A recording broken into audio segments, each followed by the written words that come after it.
Bismillahirrahmanirrahim. Assalamualaikum warahmatullahi wabarakatuh. Alhamdulillah. Wassalatu wassalamu ala man la nabiyya ba'dah. Wa ala alihi wa sahbihi wa man walah. Amma ba'du. Ikhwatal Islam, a'azzakumullah. Semoga Allah subhanahu wa ta'ala senantiasa menjaga dan merahmati kita semuanya. InsyaAllah ta'ala pada kesempatan yang penuh dengan keberkahan ini, saya akan mengangkat kisah tentang perjuangan Rasulullah SAW dan para sahabatnya ketika mereka masih di kota Mekah. Ketika ini hadis jamaah sekalian disebutkan dalam riwayat Imam Al-Bukhari dalam hadis yang sahih, bahwasanya Nabi SAW pernah satu ketika sedang berbaring ya di sisi Ka'bah dengan beralaskan selimut beliau sebagai bantalnya, maka tiba-tiba datanglah seorang sahabat Nabi SAW yang bernama Khabbab Ibnul Arat, semoga Allah meridhai beliau. Dia pun mengadukan kepada Nabi SAW tentang penyiksaan orang-orang musyrik Mekah, orang-orang kafir Mekah, orang-orang musyrik Mekah terhadap kaum muslimin, yang begitu bengisnya mereka, yang begitu kerasnya mereka, yang begitu tidak berkemanusiaan mereka kepada kaum muslimin pada saat itu yang ada di kota Mekah. Maka Khabbab pun tidak bisa lagi menahan bagaimana penderitaan yang dia rasakan dan sahabat-sahabat yang lainnya tentang penindasan yang dilakukan oleh orang-orang musyrik Mekah pada saat itu.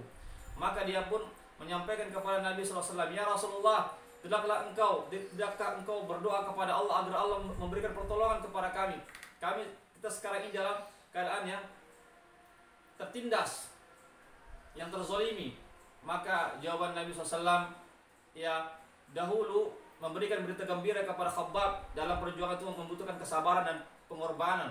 Dahulu orang-orang terdahulu, kata Nabi, ada yang sampai ditanam ke dalam tanah, lalu dibelah tubuhnya dari kepalanya dengan gergaji besi, bahkan ada yang disayat kulitnya dengan sisir dari besi yang panas sehingga kelihatan tulang-tulangnya dan daging-dagingnya, tetapi mereka tetap bersabar dan mereka tidak meninggalkan agama mereka di atas jalan Allah Subhanahu wa ta'ala. Wallahi, kata Nabi, la yutimanna hadzal amr, sungguhnya Allah Subhanahu wa ta'ala akan memenangkan agama ini hatta yasira raqibu, sampai seorang yang bersendirian berjalan dari perjalanan yang jauh, min San'a ila al-Hadramaut, dari negeri San'a yang ada di Yaman sampai di Hadramaut, la yakhafu illa minallah, maka orang yang berjalan itu pun tidak takut sedikit pun kecuali hanya kepada Allah Subhanahu wa ta'ala saja, dan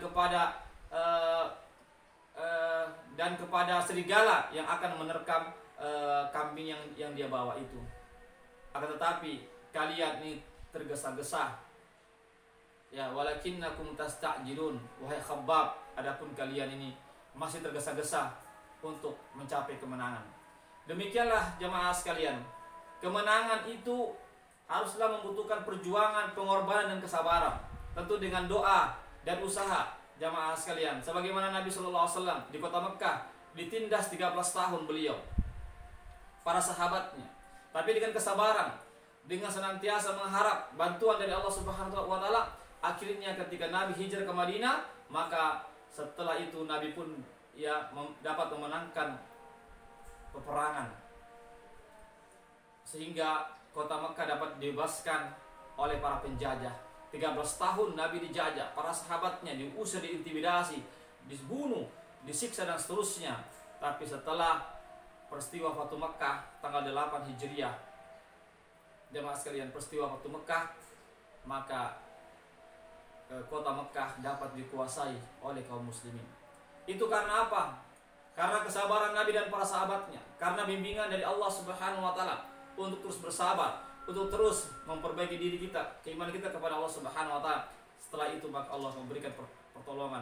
In tansurullah yansurkum, jika kalian menolong agama Allah, ya, maka Allah pasti akan memenangkan kalian, pasti Allah akan menolong kalian. Jamaah sekalian, semoga melalui kisah ini kita menjadi orang-orang yang bersabar di dalam menegakkan Islam, di dalam menyebarkan agama ini, sampai akhir hayat kita. Insya Allah Allah pasti akan memenangkan agama ini dari orang-orang yang zalim, dari penjara para penjajah, dari orang-orang yang ingin memadamkan cahaya Allah Subhanahu wa taala. Demikianlah, wabillahi taufiq wal hidayah. Assalamualaikum warahmatullahi wabarakatuh.